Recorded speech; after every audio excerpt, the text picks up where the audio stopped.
Hi ಗೇಸ್, ಎಲ್ಲರೂ ಹೇಗಿದ್ದೀರಾ? ಎಲ್ಲರೂ ಚೆನ್ನಾಗಿದ್ದೀರಾ ಅಂದ್ಕೊಂಡಿದ್ದೀನಿ. ನಾನು ಇಲ್ಲಿ ಕೂಡ ಚೆನ್ನಾಗಿದ್ದೀನಿ. ಇವತ್ತು ನಾನು ಕಡಲೆಬೇಳೆ ಪಾಯಸ ಮಾಡಿ ತೋರಿಸ್ತಾ ಇದ್ದೀನಿ ಸಿಂಪಲ್ಲಾಗಿ. ಈಗ ಹಬ್ಬಗಳೆಲ್ಲ ಬಂತಲ್ಲ, ಅದಕ್ಕೆ ನೋಡಿ ಇಂಗ್ರೀಡಿಯೆಂಟ್ಸು.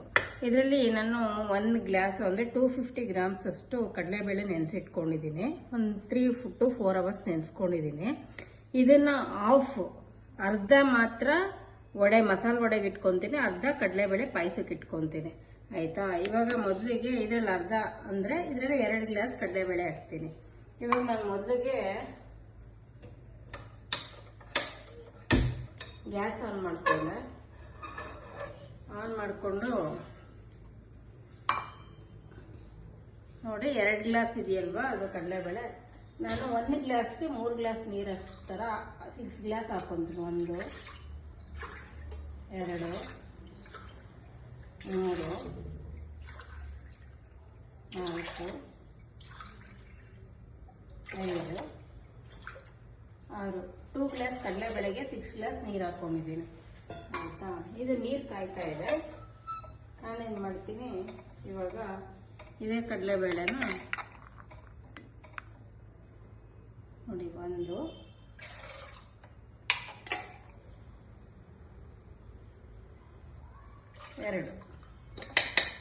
ಇನ್ನು 2 ಗ್ಲಾಸ್ ಇದೆ. ಇದನ್ನು ನಾನು ಒಡೆಗೆ ಇಟ್ಕೊತೀನಿ.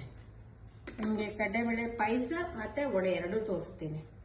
ಇವಾಗ ನಾನೇನು ಮಾಡ್ತೀನಿ, ಇದು ಬೇಯೋದಕ್ಕೆ ಹಾಕಿಬಿಟ್ಟು ಕುಕ್ಕರ್ ಕ್ಯಾಪ್ ಹಾಕ್ತೀನಿ.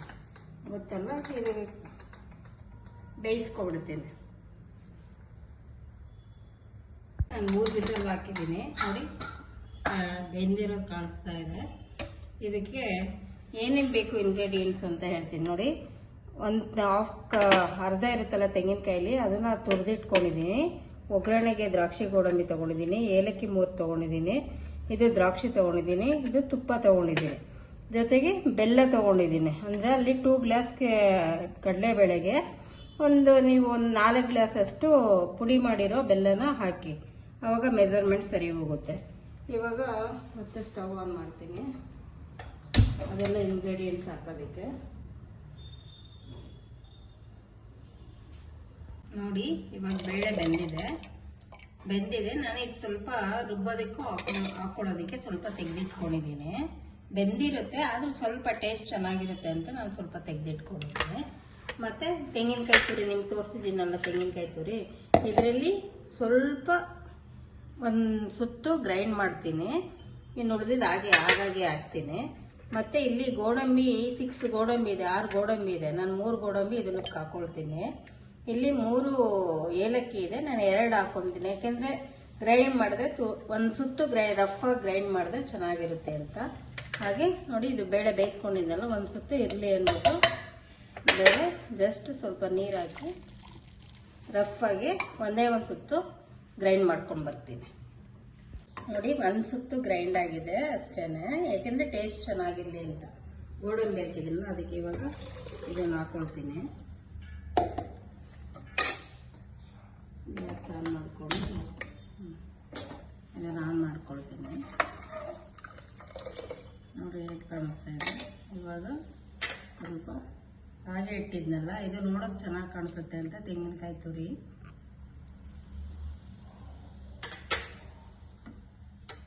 ಬೆಲ್ಲ ಹಚ್ಚಿಟ್ಕೊಂಡಿದ್ದೀನಲ್ಲ, ಅದರಲ್ಲಿ 1 ಗ್ಲಾಸ್ ಅಂದರೆ ಒಂದು 3 ರಿಂದ 4 ಗ್ಲಾಸ್ ನಿಮಗೆ ಟೇಸ್ಟ್ ತಕ್ಕಾಗಿ, ನಿಮಗೆ ಸ್ವೀಟ್ ತಕ್ಕಾಗಿ ಬೆಲ್ಲ ಹಾಕಿದೆ.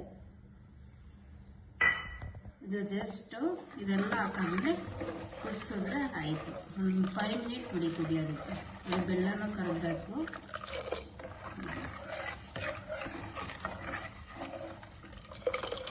ನಾನು ಒಂದು 5 ಮಿನಿಟ್ಸ್ ಬಿಡ್ತೀನಿ. ಈಗ ನೋಡಿ, ಈಗ ಕುದಿ ಬರ್ತಾ ಇದೆ. ಇದು ಕಡಲೆಬೇಳೆ ಪಾಯಸ ರೆಡಿ ಇದೆ. ನೀವು ಬೇಕಂದ್ರೆ ಇದಕ್ಕೆ ಇನ್ನೂ ಆ್ಯಡ್ ಏನು ಮಾಡ್ಕೋಬೋದು ಇದು ಅಂದರೆ ಅಕ್ಕಿ ಗ್ರೈಂಡ್ ಮಾಡಿ ಹಾಕೋಬೋದು, ಮತ್ತು ಶಾವಿಗೆ ಪ್ಯಾಕೆಟು ಹಾಕೋಬೋದು. ಹುರಿದ್ಬಿಟ್ಟು ಶಾವಿಗೆ ಪ್ಯಾಕೆಟ್ ಹಾಕೋಬೋದು. ನಾನೇ ಬರೀ ಕಡಲೆಬೇಳೆ ಅಂದರೆ ಬರೀ ಪ್ಲೈನಾಗಿ ತೋರಿಸ್ತಾ ಇದ್ದೀನಿ. ಈ ರೀತಿನೂ ಮಾಡ್ಕೋಬೋದು ಅರ್ಜೆನ್ಸಿಯಾಗಿ ಅಂದ್ಬಿಟ್ಟು. ಇವಾಗ ಏನು ಮಾಡ್ತೀನಿ, ಇದನ್ನು ಸೈಡ್ಗೆ ಇಟ್ಬಿಟ್ಟು ಬಾಣಲಿಟ್ಟು ಒಗ್ಗರಣೆ ಇಡ್ತೀನಿ. ಬಾಣಲಿ ಕಾಯ್ತಾ ಇದೆ. ಗೀ ತೊಗೊಂಡಿದ್ದೀನಲ್ಲ ನೋಡಿ, 1 2 ಸ್ಪೂನಷ್ಟು ಗೀ ತೊಗೊಂಡಿದ್ದೀನಿ. ನಿಮ್ಗೆ ಎಷ್ಟು ಬೇಕೋ ಅಷ್ಟು ಹಾಕ್ಕೊಳ್ಳಿ. ಬೆಲ್ಲನೂ ಅಷ್ಟೇ ಎಷ್ಟು ಬೇಕೋ ಅಷ್ಟು ಹಾಕ್ಕೊಳ್ಳಿ ರುಚಿಗೆ.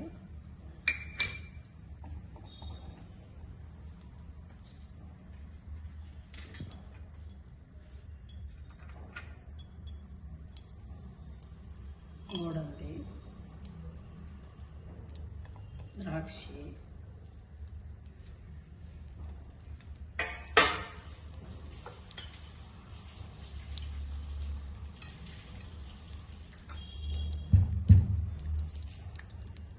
ಮತ್ತು ಒಂದು ಏಲಕ್ಕಿ ಅಷ್ಟೇ.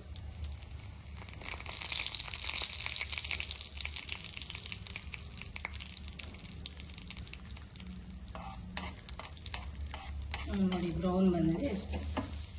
ಇದಕ್ಕೆ ಇದು ಸಾಗಿ ಇರುತ್ತಲ್ವ, ಸ್ವಲ್ಪ ಈ ಥರ ಒಗ್ಗರಣೆ ಹಾಕ್ಬಿಟ್ಟು ಇದೆಲ್ಲ ಮಿಕ್ಸ್ ಮಾಡ್ಕೊಳ್ಳಿ. ಇದಕ್ಕೆ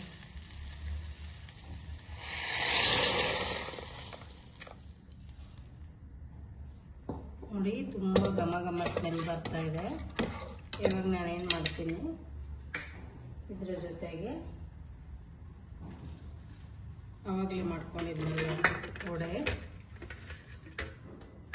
ಮತ್ತು ರೈಸನ್ನು ಹಾಕ್ಕೊಳ್ತಾ ಇದ್ದೀನಿ.